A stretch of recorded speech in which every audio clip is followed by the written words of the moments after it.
Assalamualaikum warahmatullahi wabarakatuh. Halo semuanya, kembali lagi dengan mata kuliah Administrasi Pendidikan. Puji dan syukur kita panjatkan kehadirat Allah Subhanahu wa Ta'ala yang telah memberikan rahmat dan karunia-Nya kepada kita semua. Salawat dan salam kita hadiahkan kepada baginda Rasulullah Muhammad Sallallahu Alaihi Wasallam dengan mengucapkan Allahumma sholli ala Muhammad wa ala ali Muhammad. Yang terhormat kepada dosen pengampu kita, Bapak Dr. Hanif Al-Qadri. Terusnya kepada teman-teman yang menonton video saya kali ini. Sebelum masuk ke materi, perkenalkan saya Hafizatul Hasanah, bisa dipanggil Fiza aja dengan NIM 23129171 dari Prodi Pendidikan Guru Sekolah Dasar Universitas Negeri Padang. Nah teman-teman, pada kesempatan kali ini kita akan membahas materi tentang kesejahteraan PTK berupa gaji, tunjangan, dan penghargaan bagi PTK serta cuti PTK. Nah, PTK itu sendiri merupakan singkatan dari pendidik dan tenaga kependidikan. Jadi teman-teman udah tahu kan apa itu PTK? Sekarang kita masuk pada pengertian. Secara umum, pendidik di Indonesia lebih dikenal dengan pengajar, merupakan tenaga kependidikan yang berpartisipasi dalam menyelenggarakan pendidikan dengan tugas khusus sebagai profesi pendidik. Pendidik mempunyai sebutan lain sesuai dengan kekhususannya, yaitu guru, dosen, konselor, pamong belajar, tutor, dan fasilitator. Dalam Undang-Undang Nomor 20 Tahun 2003 Bab 11 Pendidik dan Tenaga Kependidikan Pasal 39 mengatakan bahwa pendidik merupakan tenaga profesional yang bertugas merencanakan dan melaksanakan proses pembelajaran, menilai hasil pembelajaran, melakukan pembimbingan dan pelatihan, serta melakukan penelitian dan pengabdian kepada masyarakat, terutama bagi pendidik di perguruan. Pendidik merupakan tenaga profesional yang merancang pembelajaran dan melaksanakan pembelajaran, menilai hasil pembelajaran, serta membimbing dan melatih, meneliti, mengabdi kepada masyarakat. Tenaga kependidikan meliputi kepala sekolah, pengawas satuan pendidikan, tenaga administrasi, tenaga keperpustakaan, tenaga laboratorium, teknisi, pengelolaan kelompok belajar, pamong belajar, dan tanang kebersihan. Tenaga kependidikan lainnya yaitu orang yang berpartisipasi dalam pendidikan di satuan pendidikan, yaitu terdiri atas wakil kepala urusan pendidik yang mempunyai tugas tambahan dalam bidang yang khusus untuk membantu kepala satuan kependidikan dalam penyelenggaraan pendidikan. Contoh, kepala urusan kurikulum. Selanjutnya itu ada tata usaha, adalah tenaga kependidikan yang bertugas di bidang administrasi institusi tersebut.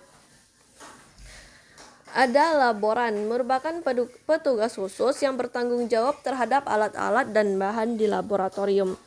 Kemudian ada pustakawan dan ada pelatihan ekstrakurikuler serta petugas keamanan dan kebersihan.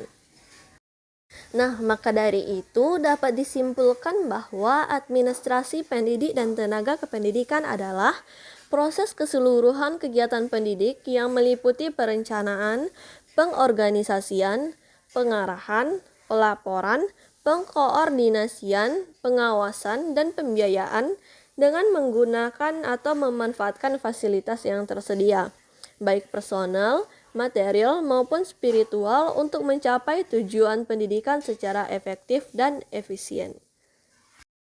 Selanjutnya itu ada kesejahteraan PTK. Yang pertama adalah gaji. Dalam Undang-Undang Nomor 14 Tahun 2005 tentang guru dan dosen, yang dinyatakan bahwa yang dimaksud dengan gaji adalah hak yang diterima oleh guru atau dosen atas pekerjaannya dari penyelenggaraan pendidikan atau satuan pendidikan dalam bentuk finansial secara berkala sesuai dengan peraturan perundang-undangan. Ini berarti bahwa seorang guru akan diberi gaji berupa uang yang dibayarkan secara berkala. Berkala yang dimaksud di sini adalah setiap bulan. Jadi besarnya gaji yang diterima tersebut sesuai dengan pangkat atau golongan dan masa kerjanya.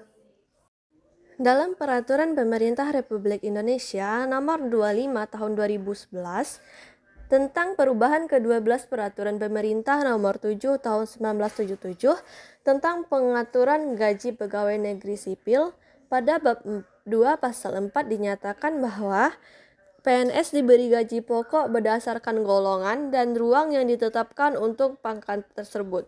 Sedangkan pada pasal 5 dikatakan bahwa seorang yang diangkat menjadi calon pegawai negeri sipil diberi gaji pokok 80% dari gaji pokok yang dinyatakan pada pasal 4.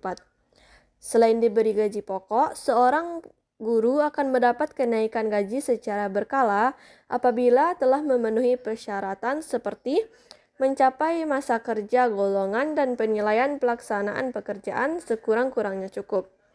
Di samping kenaikan gaji berkala, seorang guru PNS juga diberikan tunjangan keluarga dan tunjangan jabatan.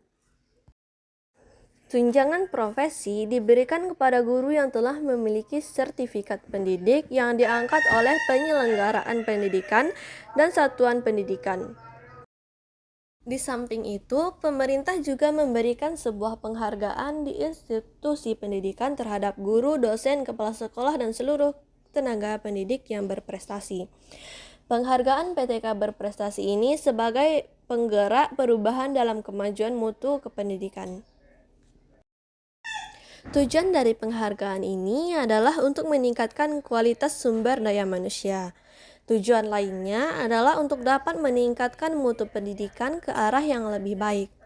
Penilaian PTK berprestasi sesuai dengan standar yang ditentukan, mulai dari menilai aspek kompetensi pedagogi, kompetensi kepribadian, kompetensi sosial, kompetensi profesional, dan menguasai teknik-teknik pembelajaran. Selanjutnya itu ada cuti PTK. Cuti adalah keadaan tidak masuk kerja yang diizinkan dalam jangka waktu tertentu. Adapun jenis-jenis dari cuti ini adalah yang pertama yaitu cuti tahunan. Hak dari cuti tahunan merupakan hak PNS yang telah bekerja secara terus-menerus selama 1 tahun. PNS hanya berhak atas cuti tahunan kecuali ditentukan lain oleh pejabat yang berwenang. Selama menjalankan cuti tahunan, yang bersangkutan memperoleh TKPKN. Penggunaan cuti tahunan dapat digabungkan dengan cuti bersama dengan jumlah paling sedikit menjadi 3 hari kerja.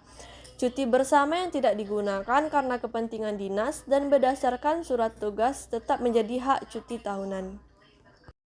Yang kedua yaitu cuti besar. Hak cuti besar merupakan hak PNS yang telah bekerja paling kurang 6 tahun secara terus-menerus. PNS yang akan atau telah menjalani cuti besar tidak berhak lagi atas cuti tahunan dalam tahun yang bersangkutan. Selama menjalankan cuti besar, yang bersangkutan tidak berhak atas tunjangan jabatan dan tidak memperoleh TKPKN. Penggunaan cuti besar terdiri atas cuti bersalin, merupakan wanita untuk persalinan anaknya yang pertama, kedua, dan ketiga. Cuti bersalin yang digunakan oleh wanita untuk persalinan anaknya yang pertama akan mengurangi hak cuti persalinan setelah bersangkutan menjadi PNS. Cuti karena